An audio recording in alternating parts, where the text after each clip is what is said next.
Study point और आज हम करेंगे एक्सरसाइज 3.2 का ही क्वेश्चन नंबर 5 करेंगे। अगर आपको इनसे पहले वाले क्वेश्चंस में कुछ अभी भी प्रॉब्लम्स आ रही है तो मैं सजेस्ट करूंगा एक बार और उन वीडियोस को देखें, सही से देखें और थोड़ा ढंग से देखें, क्योंकि जब भी हम फोन में पढ़ते हैं तो फोन में हमारा दिल चंचल है, जैसा कि सबको पता है। तो हमारा फोन में मन सोशल मीडिया का यूज करने के लिए ज्यादातर करता है, इसलिए आपको उस विल पर कंट्रोल करना है और आपका मन, आपको अपना ध्यान, आपको अपना माइंड जो है पढ़ाई की तरफ लगाना है।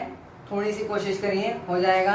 तो चलिए क्वेश्चन नंबर 5 स्टार्ट करते हैं। और क्वेश्चन नंबर 5 ये कह रहा है half of the perimeter of rectangular garden. एक रेक्टेंगुलर गार्डन है, मैंने यहाँ रेक्टेंगल बना दिया है, गार्डन आप समझते हैं रेक्टेंगल की शेप का है। वो बोल रहा है उसके पेरीमीटर का हाफ, पेरीमीटर का भी हाफ। अब ये पेरीमीटर क्या होता है? पेरीमीटर ये होता है, पेरीमीटर को हिंदी में बोलते हैं परिमाप, ठीक है, हिंदी में परिमाप बोलते हैं। पेरीमीटर का मतलब जितनी भी साइडें है ना इस रेक्टेंगल में, या जो भी आपके पास चतुर्भुज यानी क्वाड्रिलेटरल है, उनकी जितनी भी साइड है सबको आपस में प्लस कर दो। यानी ये वाली साइड प्लस ये वाली साइड प्लस ये वाली साइड प्लस ये वाली साइड।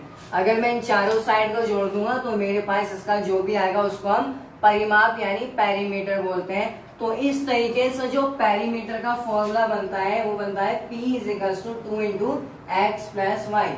और ये भी किसका है? रेक्टेंगल के लिए। रेक्टेंगल का ध्यान रखना, रेक्टेंगल का पेरीमीटर यानी परिमाप का फॉर्मूला 2 × x + y होता है, ठीक है। अब आगे बढ़ते हैं क्वेश्चन में। Whose length is, तुम्हारे से पढ़ देता हूँ, half of the perimeter of rectangular garden, यानी एक रेक्टेंगुलर गार्डन है उसके पेरीमीटर का आधा, जिसकी लेंथ यानी लंबाई जो है is 4 more than its width, यानी उस रेक्टेंगुलर गार्डन की जो लंबाई है वो उसकी चौड़ाई से 4 मीटर ज्यादा है। अब लंबाई क्या है, मैंने x माना है यहाँ पर और चौड़ाई को y माना है। तो इसका मतलब क्या हो, पहले मैं इसको लिख देता हूँ यहाँ पर, let x be the length of garden, ठीक है, and y be the same जी विड्थ ऑफ, विड्थ यानी यहाँ पर चौड़ाई से मतलब है, ऑफ द गार्डन, ठीक है। मैंने x मान लिया गार्डन की लंबाई है और y मान लिया गार्डन की चौड़ाई है। अब उसने क्या बोला है, whose length is 4 metre more than its width, यानी उस रेक्टेंगुलर गार्डन की जो लंबाई है उसकी चौड़ाई से 4 मीटर ज्यादा है। इसका मतलब क्या हुआ, अगर मैं चौड़ाई में 4 मीटर और जोड़ूंगा तब जाके वो लंबाई के बराबर आएगा। यही तो मतलब हुआ, भाई लंबाई 4 मीटर ज्यादा है चौड़ाई से। इसका मतलब क्या हुआ, जितना भी ये होगा इससे 4 और ज्यादा ये है, यानी ये इसके बराबर कब होगा, जब इसमें आप 4 और जोड़ोगे, ठीक है। तो यानी ये बन जाएगा x = यानी लंबाई बराबर चौड़ाई प्लस में 4, ठीक है। लंबाई चौड़ाई बराबर कब होगी, जब चौड़ाई में आप 4 मीटर और ऐड करोगे, ये मतलब हुआ इसका, ठीक है। इसको मान लो इक्वेशन, इसको नहीं, ठीक है। अब ये बन गई। अब इसको हम क्या बना देंगे, 2 वेरिएबल लीनियर इक्वेशन। आपको पता है 2 वेरिएबल, एक x और एक y है। अब इसको हम स्टैंडर्ड फॉर्म में लिखते हैं, जरा आ जाते हैं यहाँ पर। y को इधर लिया है तो x - y, 4 को भी इधर लिया है तो हो जाएगा -4 में आ जाएगा 0, ठीक है। ये आपकी फर्स्ट इक्वेशन बन गई, ठीक है, इसको फर्स्ट मान लो। अब सेकंड इक्वेशन कहाँ से बनेगी, तो सेकंड इक्वेशन के लिए इसने ध्यान से पढ़ो क्वेश्चन को, इज 36 मीटर है। अभी 36 मीटर क्या रहता है, क्वेश्चन इस तरीके से बना रखा है कि कुछ बच्चों को समझ में नहीं आता कि क्वेश्चन में बोला क्या गया है, कौन सी चीज कहाँ पर दी गई है, लंबाई दी गई है, चौड़ाई दी गई है, या लंबाई चौड़ाई से कितनी बड़ी है, या चौड़ाई लंबाई से कितनी बड़ी है, ये कैसे है, और ये 36 कहाँ से आ गया। तो क्वेश्चन को थोड़ा सही से पढ़ोगे तो आपको समझ में आ जाएगा। बोला half of the perimeter of rectangular garden, एक रेक्टेंगुलर गार्डन का पेरीमीटर का आधा यानी P का आधा इज 36 मीटर, यानी P का आधा ले रखा है आपको 36 मीटर। और पेरीमीटर, हाफ ऑफ पेरीमीटर को हम सेमी पेरीमीटर भी बोल देते हैं। ध्यान रखना इस चीज को, आपने शायद 9th में भी पढ़ा होगा कि हाफ पेरीमीटर बराबर होता है सेमी पेरीमीटर, यानी उसको हम सेमी पेरीमीटर बोलते हैं, ठीक है। जनरली 9th में ट्राइंगल्स के लिए यूज हुआ था वीगॉस फॉर्मूले में, तो सेमी पेरीमीटर बोल सकते हैं और सेमी पेरीमीटर को मैं एस से दिखा दूंगा, ठीक है। तो एस दे रखा है आपको 36, बात है समझ में। एस किसके बराबर होता है, एस बराबर होगा P/2 के हाफ ऑफ पेरीमीटर। P क्या है, पेरीमीटर, और P का आधा क्या है, S, तो S ये, ठीक है। अब ये वैल्यू यहाँ रख दो, P/2 = 36। अब P की वैल्यू मैंने यहाँ पर क्या लिख रखी है, 2 × x + y, ठीक है। इसको आप डायरेक्ट भी कर सकते थे, वैसे पेरीमीटर का डायरेक्ट आधा, ये पेरीमीटर है, इसका आधा कर दो, ठीक है। वो 36 के बराबर दे रखा है, तो यहाँ रखो P की वैल्यू, ये रख दो P की वैल्यू 2 × x + y, ये P की वैल्यू अपॉन में 2 इसके = में 36 है, ठीक है। दूसरे टू कैसे, यानी x + y बराबर आ गया 36। बात है इसमें, ये आपकी दो इक्वेशन बन गई। अब वो बोल रहा है आगे क्या करना, क्या है क्वेश्चन में करना क्या है, अभी तक सर ने ये नहीं बताया, अब ये सोच होंगे क्वेश्चन में find the dimension of the garden. Dimension से मतलब इसकी लंबाई चौड़ाई से, हिंदी में विमाई बोला होगा, क्वेश्चन में लिखा होगा कि गार्डन की विमाई ज्ञात कीजिए। तो विमाई से मतलब उसकी लंबाई भी और चौड़ाई भी निकालनी है, ठीक है। लंबाई चौड़ाई हमने x और y मानी है, लेकिन अभी x और y कैसे निकाला जाए। जैसा कि मैंने आपको इस चैप्टर के स्टार्टिंग में बहुत सारे ग्राफ्स ड्रॉ करवाए हैं, ठीक है ना। तो ग्राफिकली हम इसका सॉल्यूशन निकालेंगे, जैसा कि हमने पहले भी बहुत सारी लीनियर इक्वेशंस का ग्राफिकली सॉल्यूशन निकाला था, उसी तरीके से इसका भी निकालेंगे। तो हम इनका पहले बॉक्स बना लेते हैं। पहली इक्वेशन यहाँ पर, पहली इक्वेशन क्या है, x - y = 4, x - y minus का, ठीक है, = 4।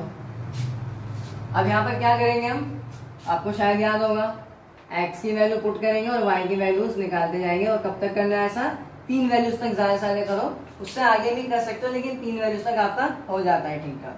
तो देखो पहले x में रख देता हूँ 0, ठीक है, पुट x = 0 ऐसे लिखेंगे। जब मैं x 0 रख रहा हूँ, अपनी तरफ से आप कुछ भी रख सकते हो, 1 2 3 4 10 20 100 कुछ भी रख सकते हो। 0 मैंने क्यों चुना 0 से, क्योंकि बहुत ज्यादा आसान पड़ जाएगा, ठीक है। छोटे छोटे नंबर रखोगे तो आसान पड़ जाएगा। आगे बढ़ते हैं, तो x की जगह 0 आ जाएगा, यानी x तो गया, बचे गया माइनस का y बराबर 4, यानी -y बराबर 4 हो जाएगा, यानी y की वैल्यू हो जाएगी -4, ठीक है। ये आ गई y की वैल्यू। कब, जब x की वैल्यू आपने 0 रखी, तो यहाँ y की वैल्यू रख दीजिए -4। अब क्या करो, इसी तरह से x की वैल्यू आप 1 पुट कर दीजिए, 1 पुट कर दीजिए x की वैल्यू यहाँ पर, तो ये बन जाएगा 1 - y = 4, y को उधर भेज दो, प्लस हो जाएगा, और 4 इधर ही आइए, माइनस हो जाएगा। तो 1 - 4 = y, तो y की वैल्यू -3 आ गई यहाँ से, ठीक है। तो जब x बनता है तो y -3। अब क्या करो, लास्ट में y की वैल्यू 0 पुट कर दो, तो पुट y = 0, y की वैल्यू हमने 0 पुट कर दी। अब इसके बाद क्या, यानी जहां y है वहां पर क्या आ जाएगा, 0, तो 0 आ जाएगा, तो 0 लिखने की जरूरत नहीं है, तो x बराबर बन जाएगा 4, यानी जब y 0 होगा तो x हमारा 4 आ जाएगा, तो y 0 x 4। ये पहली इक्वेशन के लिए हमने टेबल बना ली। अब हम जल्दी से दूसरी इक्वेशन के लिए टेबल बनाते हैं। दूसरी इक्वेशन देखिए क्या लिखी हुई है, ये पहली इक्वेशन के लिए। अब सेकंड इक्वेशन में आते हैं, यहां बनाया तो मैं इसका बॉक्स, ठीक है। फिर से इसमें सेकंड इक्वेशन क्या है, x + y = 36, x + y 36 के बराबर है। तो यहाँ पर कैसे रखें, यहाँ पर भी आप वैसे रख सकते हो x की वैल्यूज, लेकिन अगर आप थोड़ी बड़ी बड़ी रखें तो ज्यादा बेहतर रहेगा, क्योंकि = में बड़ा वाला नंबर है, वहां से 4 है, 36 है। तो आप एक काम करो, x की जगह 4 रख दो, 8 रख दो, या फिर x की जगह 10 रख सकते हो, 12 रख सकते हो, कुछ भी रख सकते हो, ठीक है। तो हम क्या करेंगे, यहाँ पर पुट x = 0 पुट करो सबसे पहले, ठीक है। तो अगर मैं x की जगह 0 रखता हूं, तो यहाँ x + y लिखा है, तो x की जगह 0 यानी 0 + y, तो 0 + y = 36। अब 0 तो कुछ होता नहीं है, तो 0 को हटा दो, y बराबर 36, यानी जब x 0 था तो y 36 आ गया।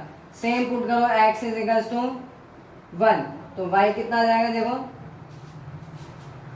x की जगह 1 और 1 उधर जाकर माइनस का 1, तो 36 में से 1 माइनस करेंगे तो 35, तो यानी यहाँ पर y बराबर आ जाएगा 36 माइनस 1 यानी 35। ये समझ में आ रहा है, ठीक है। उसके बाद put y is equal to 0, क्योंकि हमें 3 ही कॉलम भरने होते हैं, जिससे हमारा काम हो जाता है पूरा। तो 2 कॉलम मैंने भर दिए। अब लास्ट कॉलम में जैसा कि मैंने बताया y की वैल्यू 0 रख देनी चाहिए। यहाँ मैं टेबल फिल कर देता हूँ पहले 1 और 35। तो लास्ट कॉलम में y की वैल्यू 0 रखनी होती है, तो y 0 रख दिया। x प्लस वाई में देखिए y की जगह 0 आ जाएगा, तो x plus 0 is equal to 36, यानी जब y हमारा 0 हो जाएगा तो x हमारा 36 आ जाएगा, ठीक है। y 0 x 36। अब ये हमारे पास 2 टेबल बन गई है। अब इन टेबल में जो भी x और y की वैल्यूज है, उन वैल्यूज को देखकर हम ग्राफ को ड्रॉ करेंगे, और ग्राफ पर जहां इन दोनों इक्वेशंस की लाइंस इंटरसेक्ट करेंगी वहां पे आपका निकलेगा सॉल्यूशन। सॉल्यूशन से मतलब x और y की वैल्यू निकलेंगी, और x और y मतलब लेंथ और विड्थ। तो हम इसका ग्राफ ड्रॉ कर लेते हैं। ग्राफ में जैसा कि मैंने यहाँ पर x और y की वैल्यू ड्रॉ कर ली है, बस हमें ये जो इक्वेशन है x और y की वैल्यूज आई है उसको यहाँ पर पुट करना है और लाइंस को ड्रॉ करना है। ये देखिए मैंने 4 का गैप लिया है। आप 1 2 3 या 2 4 6 का भी गैप ले सकते थे डिपेंडिंग ऑन द स्पेस। अगर आपके ग्राफ पेपर स्पेस ज्यादा है तो आप 2 2 का 1 1 का गैप ले सकते हो। 1 1 का वैसे बहुत ज्यादा हो जाएगा, इसलिए आप 2 4 या 6 ऐसे ले सकते थे। 4 का ज्यादा सही रहेगा, क्योंकि यहाँ पर x और y की वैल्यूज भी 4 में ही आ रही है और 36 में, तो ज्यादा इजी हो जाएगा। तो चलिए अब हम इसका ग्राफ ड्रॉ करते हैं। और ये मैं एक बात ध्यान रखना, ये सारे मेरे जो स्केल है वो इक्वल नहीं है, क्योंकि मैंने इनको स्केल से ड्रॉ नहीं किया है। इतना बड़ा स्केल तो मेरे पास है नहीं भाई, आपके पास इतना बड़ा स्केल आप पेंसिल से करोगे तो आपका सही से हो जाएगा, ठीक है। तो चलिए सबसे पहली क्वेश्चन हमारी ये वाली थी। तो पहली क्वेश्चन है 0 माइनस 4, x 0 है और y माइनस का 4 है। तो x 0 और y माइनस 4, ये -1 -2 -3 और माइनस का 4, y -4 पर, या सिंपली इसको आप ऐसे कर सकते हो, यहाँ पे डायरेक्ट मैं -4 ही लिख देता हूँ थोड़े से गैप पर, ठीक है। जैसे यहाँ पे मैंने 4 का गैप लिया है, तो माइनस का 4 यहाँ आ जाएगा, ठीक है। तो y माइनस का 4 है और x 0 है, तो ये रहा 0 कमा माइनस का 4, ठीक है।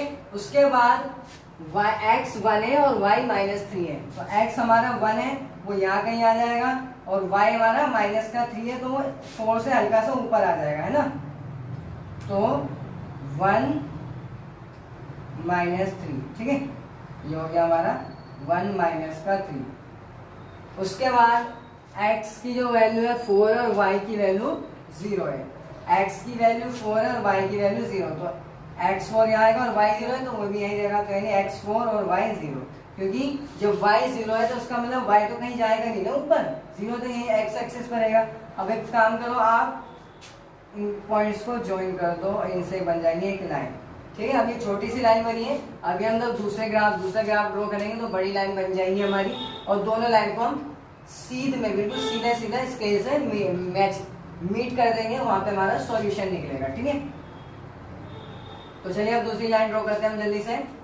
x 0 और y 36, x का 0 है यहाँ पर और y का 36 यानी यहाँ पर, तो x 0 y 36 जल्दी से करते हैं इसको हम, और 135, x का 1 y का 35, तो x का 1 यहाँ पर है, इससे सीधे सीधे ऊपर जाओ। 35 देखो मैंने यहाँ छोटा सा लिख रखा है, तो ये 35 यानी 1,35 होगा ये पॉइंट हमारा, ठीक है।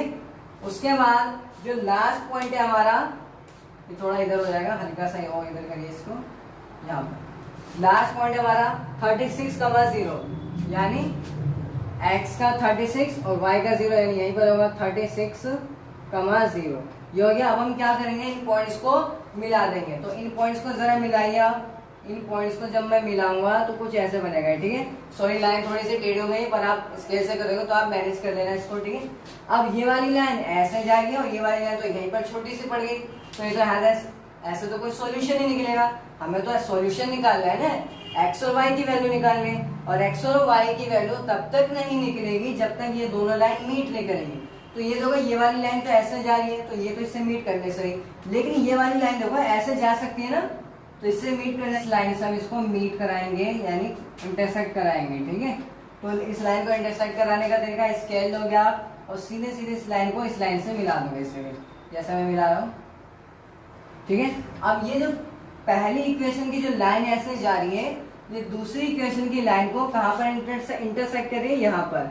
तो जब आप स्केल से बिल्कुल एक्यूरेट बनाओगे तो आपकी वैल्यू ठीक एग्जैक्ट आएगी। यहाँ पे मैंने स्केल से नहीं बनाया है, तो मेरा जो ग्राफ है थोड़ा इधर उधर हो जा रहा है, लाइन भी थोड़ी टेढ़ी हो जा रही है, तो इसलिए अब जहां पर ये पॉइंट काट रहा है ना, उसी पॉइंट पर हमें एक्स पर जाना है नीचे और सामने वाई पर जाना है, ठीक है, इस तरीके से। तो इस तरीके से जब आप करोगे तो आपके पास x की वैल्यू भी आ जाएगी और y की वैल्यू भी आ जाएगी, यानी जहां पर ये दोनों लाइन, जहां पर इन दोनों इक्वेशन की लाइंस इंटरसेक्ट कर रही है, उस पॉइंट पर x और y की वैल्यू आ रही है, x आ रहा है 20 और y है 16। और मैंने क्या बताया, जहां पर इन दोनों इक्वेशंस की लाइन इंटरसेक्ट करेंगे वहीं पर इनका सॉल्यूशन निकलेगा यानी आंसर निकलेगा। तो ये क्या हो गया, सॉल्यूशन, यानी आपके पास जो x की वैल्यूज आई है वो 20 मीटर है और y की वैल्यू 16 मीटर है। तो यानी जो रेक्टेंगुलर गार्डन था उसकी लेंथ 20 मीटर हो गई और चौड़ाई यानी विड्थ 16 मीटर हो गई। तो देखिए एक गार्डन की लंबाई और चौड़ाई अगर आपको थोड़ी सी चीज पता हो तो बिना आप इंची टेप या फिर जो भी है नापने वाला, बिना उसके आप गार्डन की, किसी भी गार्डन की लंबाई और चौड़ाई निकाल सकते हो मैथमेटिकली, ग्राफिकली।